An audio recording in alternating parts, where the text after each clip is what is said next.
India की number 1 choice Bharat matrimony. ये बहुत बड़ा हमला है, ये बहुत बड़ा धमाका हुआ है। ये तस्वीरें भी आपको बता देगी, यहां से उठता हुआ धुआं भी बता देगा और ये आवाज भी बता देगी जिसको आप सुन रहे हैं इस वक्त। अमेरिकी फाइटर जेट गिराने का दावा, तेहरान के पास एक फाइटर जेट गिरा दिया गया। इजराइल या अमेरिका का लड़ाकू विमान गिराया गया, ये दावा किया गया है।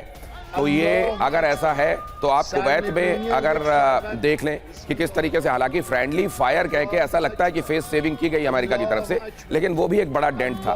और यहां पर भी देख लीजिए कि ये या तो इजराइल का या अमेरिका का एक फाइटर जेट यहां पर भी गिरा दिया गया। अल्लाह अकबर।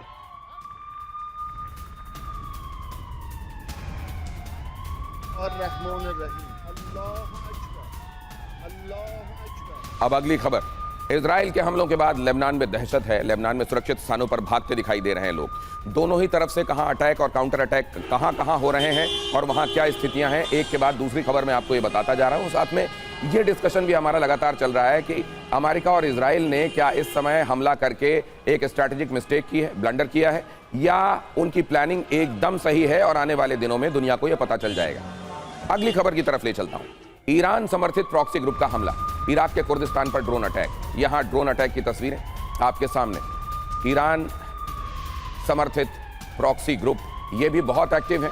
आप हिजबुल्लाह, हमास, हूती के बारे में जानते हैं, लेकिन बहुत सारे ऐसे भी हैं जिनका नाम उतना ज्यादा प्रचारित नहीं है, लेकिन वो भी खासे एग्रेसिव हैं और खासे एक्टिव हैं। वो इसलिए भी क्योंकि उनको ये मालूम है कि उनका रीजन डेट्रे, उनके होने की वजह, उनके एग्जिस्टेंस का जो कारण है वो ईरान ही है और ईरान के लिए इस समय डू और डाई सिचुएशन है, इसलिए वो भी खासे एक्टिव दिखाई दे रहे हैं। खासतौर से अगर आप बात करें इराक के इलाके की, कुर्दिस्तान वाले इलाके की। अगली खबर, ईरान का बहरीन में फिर से ड्रोन अटैक।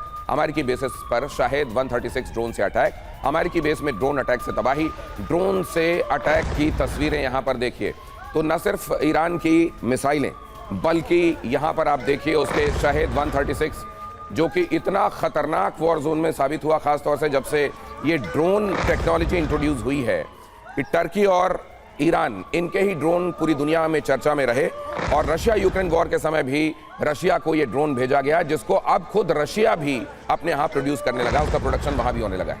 अगली खबर, तेहरान पर अभी का बहुत बड़ा अपडेट है, ये एक बड़ा हमला हुआ है। तेहरान से ये अपडेट देखिए, इजरायली हमलों से किस तरीके से तेहरान थर्रा गया है, उसकी तस्वीरें देखिए आप। खास तौर से पश्चिमी तेहरान को तो धुआं कर दिया है इजराइल और अमेरिका के हमलों ने। यहां पर आप उसी की तस्वीर देख रहे हैं। आसमान से तबाही की इबारत अपने आप में लिखे हुए ये बॉम्ब धरती की तरफ आते हैं और तेहरान में एक जगह जो टारगेटेड है वो धुआं होती हुई दिखाई देती है।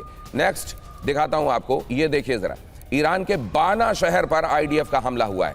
रेवोल्यूशनरी गार्ड्स के मुख्यालय पर अटैक हुआ है। IRGC के अलग अलग जो इंस्टॉलेशंस हैं वहां पर आप हमला होने की खबरें देख रहे हैं। कई जगह बासिश फोर्सेस जो कि वॉलेंट्री एक तरीके का अर्धसैनिक दस्ता है वहां का, खास तौर से घरेलू मामलों में सक्रिय रहता है, उसके भी जो मुख्यालय है निशाना बनाया जा रहा है उनको भी। और यहां आप देख रहे हैं ऐसे ही मुख्यालय को निशाना बनाए जाने की खबर। विध्वंसक हमलों से दहल गया है तेहरान।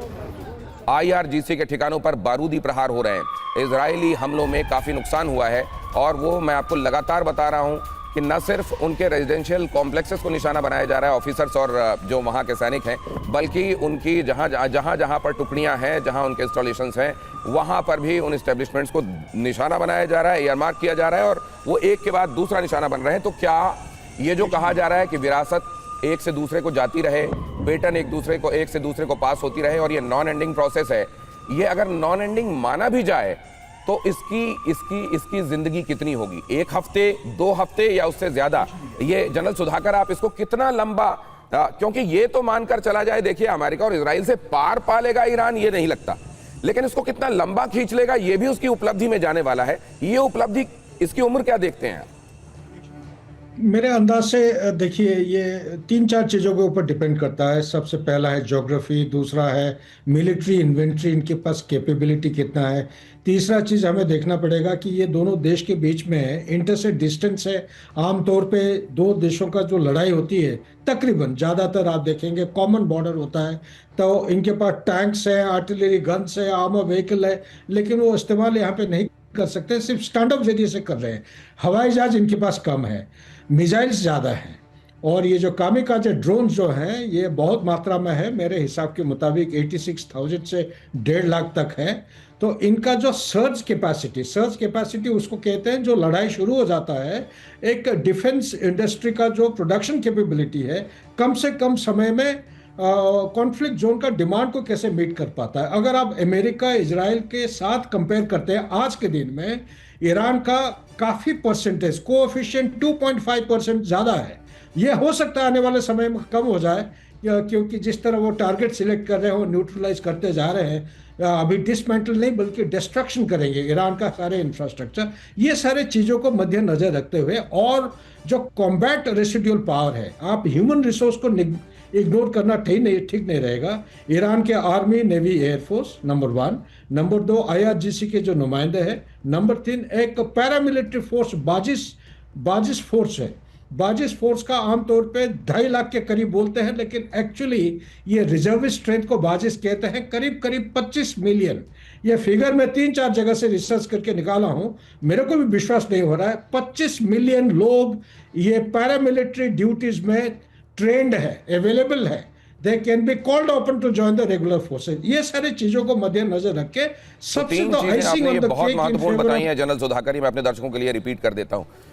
वॉर सिचुएशन में कितनी जल्दी रिसोर्सेज को रिप्रोड्यूस करके आप पुनः बना के अपने सेना तक पहुंचा सकते हैं, एक ये। और इसमें टाइम कितना लगता है, कहा जाता है इंटरसेप्टर के हिसाब से ही देख लीजिए, ये जो बड़ी इंटरसेप्टर्स हैं, खासतौर से थार्ड जैसे एयर डिफेंस में जो लगते हैं, कहते हैं कि उनको बनाने में 4 से 5 से 6 से ज्यादा एक महीने में आप उनको नहीं बना सकते। लेकिन यहां पर देखिए, ये जो मिसाइलें हैं जो ईरान बना रहा है, वो बहुत क्विकली बना सकता है। उसके मुकाबले वो हजारों की तादाद में बना सकता है एज कंपेयर टू ये 6-7 मिसाइलें। इस हिसाब से अगर आप देखें, ये जो कहा जा रहा है कि ये कोएफिशिएंट अभी बहुत ज्यादा है, हो सकता है आने वाले दिनों में समाप्त हो जाए। कॉम्बैट रेजिड्यू, ये कितने लोग हैं जो लड़ाई लड़ने के लिए उपलब्ध हैं। IRGC के अलावा बासिज फोर्सेस के नंबर को भी कम करके नहीं आंकना चाहिए, जनरल सुधाकर कह रहे हैं। ये दोनों बहुत महत्वपूर्ण। अगली खबर देखिए, ईरानी जहाज पर अमेरिकी स्ट्राइक, बंदर अब्बास पोर्ट के पास हमला। ईरान के सुलेमानी क्लास कॉर्वेट पर हमला। ईरान के पास जो सुलेमानी क्लास कॉर्वेट है, उस पर हमले की तस्वीरें ये देखिए, उठता हुआ धुआं।